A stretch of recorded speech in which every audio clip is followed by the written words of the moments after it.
Hello student, welcome to my YouTube channel R K study. Student, आज मैं आप लोगों के लिए जो 10th क्लास का हिस्ट्री है उसका चैप्टर 3 जी जो आपका 10 मार्क्स का है।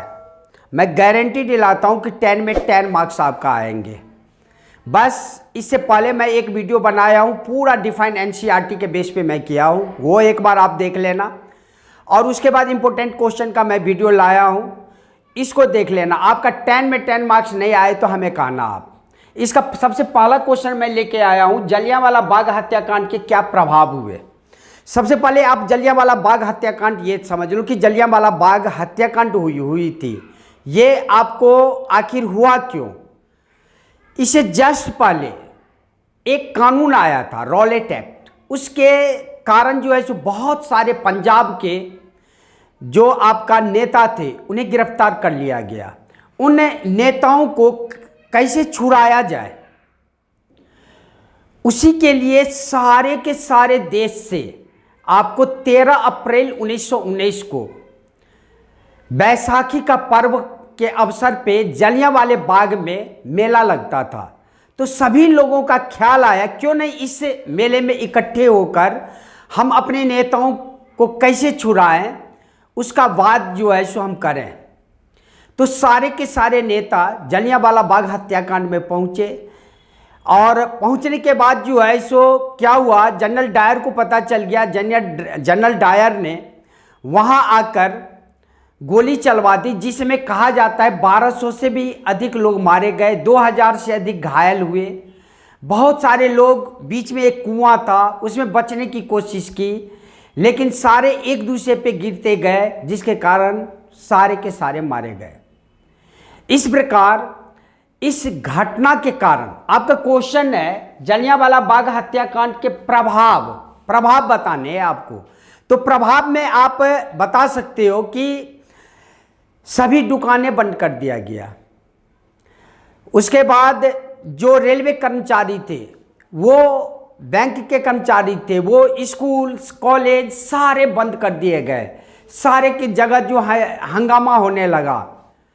इस प्रकार जो है सो पूरे देश में लगभग उथल पुथल मच गई।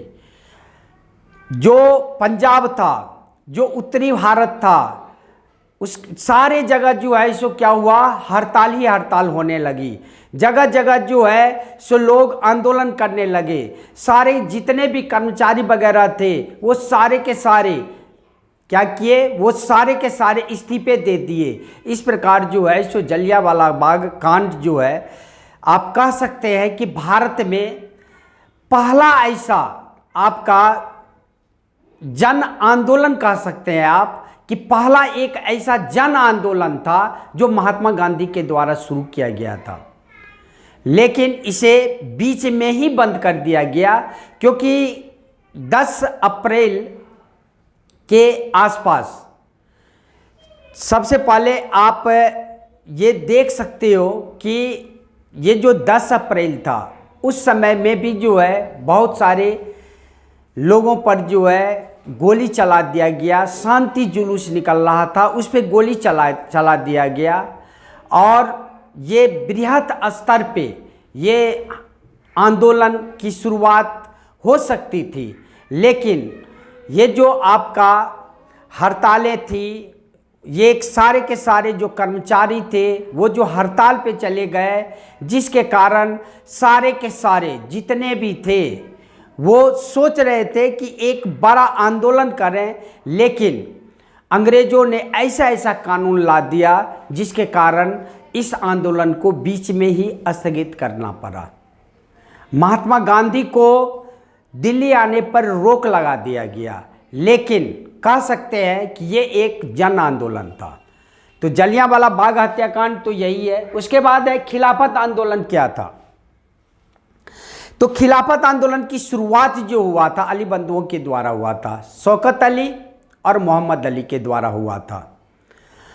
उसके बाद आप कह सकते हैं कि खिलाफत आंदोलन की शुरुआत कैसे हुई। तो सबसे पहले आपको प्रथम विश्व युद्ध याद करना होगा कि प्रथम विश्व युद्ध किन किन देशों के बीच में हुआ था। प्रथम विश्व युद्ध हुआ था आपको मित्रराष्ट्र दूरी रात। धुरी राष्ट्र में कौन कौन थे? धुरी राष्ट्र में जर्मनी था, ऑस्ट्रिया था और तुर्की था। और मित्र राष्ट्र में कौन कौन थे? उसमें जो है सो मित्र राष्ट्र में थे जैसे ब्रिटेन हो गया, उसके बाद फ्रांस हो गया, उसके बाद रूस हो गया। तो जब प्रथम विश्व युद्ध में अंग्रेजों की विजय हुई तो विजय के बाद क्या किया, ये सारे के सारे तुर्की पर जुल्म करना शुरू कर दिया और वहाँ के जितने भी जमीन जायदाद थे सारे ये तीनों आपस में बांटने लगे। और इस प्रकार जो है वहाँ के जो खलीफा थे उन्हें विश्व का धर्मगुरु ही माना जाता था, जिनका नाम था मुस्तफ़ा कमाल पाशा। उन्हें धर्मगुरु के पद से हटा दिया गया। उन्हें ऐसा संधि की शर्तें माननी पड़ी जो अपमानजनक जो है सो था। इस हिसाब से पूरे विश्व में जितने भी मुस्लिम वर्ग था, खास करके भारत में, अंग्रेजों के खिलाफ हो गए। और इस प्रकार खिलाफत आंदोलन की जो है सो क्या किया गया, आपका शुरुआत किया गया। सबसे पहले खिलाफत दिवस जो है 17 अक्टूबर 1919 को सभी मुस्लिम वर्ग ने मनाया और ये धीरे धीरे आंदोलन असहयोग आंदोलन में जुड़ गया और बाद में ये बहुत बड़ा आंदोलन बनता है। इस प्रकार खिलाफत आंदोलन जो है सो आपको हो गया कि खिलाफत आंदोलन क्या था। नेक्स्ट क्वेश्चन है, असहयोग आंदोलन वापस लिए जाने का क्या कारण था? तो सबसे पहले आप ये देखिए कि असहयोग आंदोलन की शुरुआत कब हुई? 1 अगस्त 1920 को। असहयोग आंदोलन वापस लिए जाने का एक ही कारण था।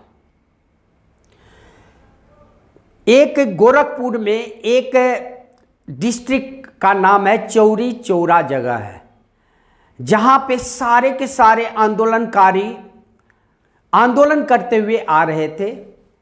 जब उन्हें वहां पे चौरी चौरा जगह पे जो थाना था जिसमें सारे के सारे अंग्रेज थे सैनिक, उन्होंने उस भीड़ को रोकने की कोशिश की।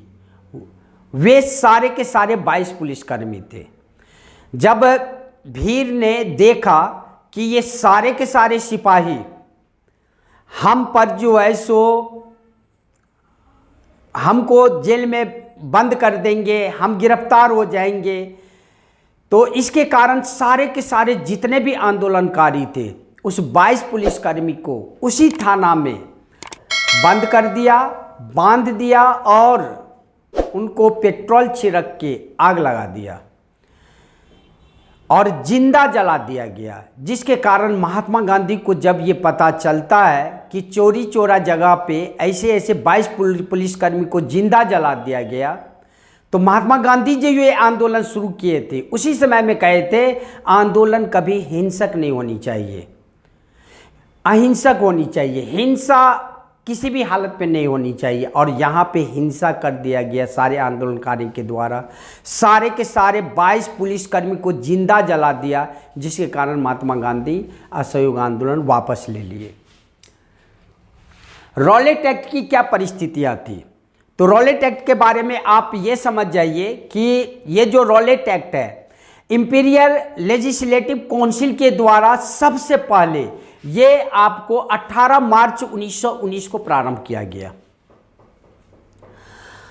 यह एक ऐसा काला कानून था जिसके तहत किसी भी व्यक्ति को शक के बुनियाद पे 2 साल के लिए जेल की सजा हो जाती थी और इसके लिए न कोई वकील होता था न कोई दलील होता था। एक बार शक के बुनियाद पे गिरफ्तार होने के बाद 2 साल तक उसे कोई जमानत नहीं मिल सकती थी, उसके लिए कोई वकील था ही नहीं। इसके लिए एक अलग न्यायालय बनाया गया था जिसमें ज्यूरी नहीं होते थे। और इस प्रकार ये रॉलेट एक्ट जो इंपीरियल लेजिस्लेटिव काउंसिल के द्वारा पारित किया गया और इसके जो अध्यक्ष थे सर सिडनी रॉलेट, उन्हीं के नाम पे ये कानून लाया गया। और इस कानून का सारा जितने भी आंदोलनकारी थे सारे के सारे विरोध किए, पूरे देश के स्तर पे विरोध किया गया। और इस प्रकार जो है सो रॉलेट एक्ट में महात्मा गांधी का भी रोल है, वो आंदोलनकारी के साथ आंदोलन कर रहे थे, उन्हें दिल्ली में प्रवेश करने पर रोक लगा दिया गया। और इस प्रकार जो है सो अंग्रेज़ों के द्वारा भारत पर एक ऐसा कानून लाद दिया गया जिसका न कोई वकील न दलील, और 2 साल के लिए बंद कर दिया जाता था। तो ये हो गया आपको रॉलेट एक्ट। दांडी मार्च पर एक संक्षिप्त नोट लिखिए। तो सबसे पहले ये समझ जाइए कि दांडी मार्च था क्या। तो दांडी मार्च आपको 12 मार्च 1930 को साबरमती से शुरू किया गया।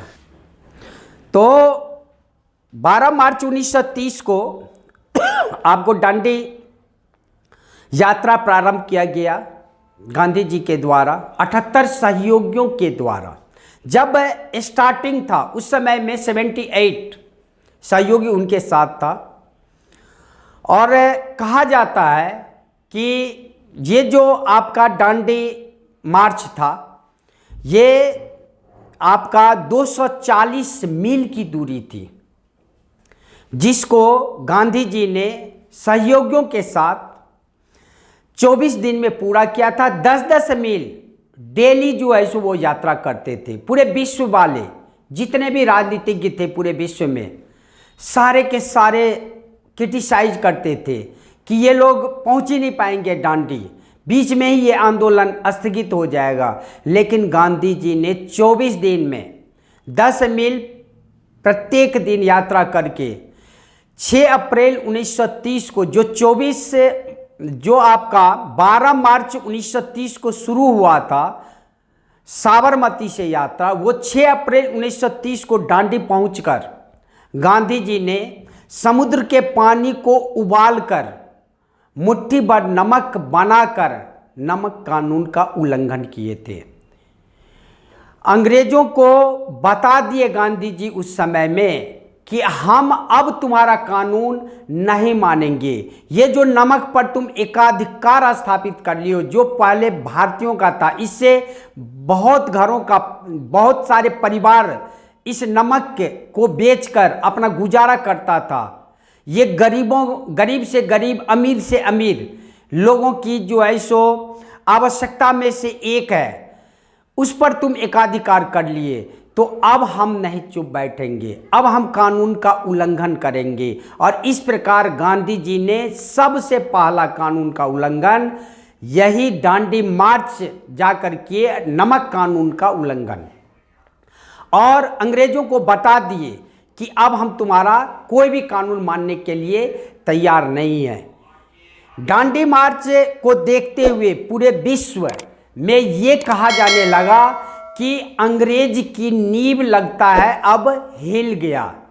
क्यों? इस आंदोलन में 78 सहयोगियों के साथ जरूर शुरू किया गया था, लेकिन रास्ते में हजारों लोग इनके साथ हो गया। और हजारों लोगों के सपोर्ट के कारण गांधी जी इस आंदोलन में अंग्रेजों को दिखा दिए कि कुछ पावर जो है सो क्या भारतीयों का होता है। और इस प्रकार जो है सो दांडी मार्च खत्म हुआ। मैं इस वीडियो में आपको 5 क्वेश्चन बताया हूं।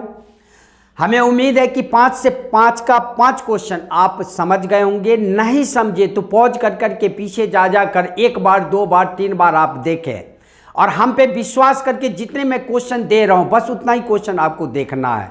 इसमें 10 में 10 नंबर ना आए तो हमें बताना। अब मैं सेकेंड पार्ट में मिलता हूं, तब तक के लिए जय हिंद।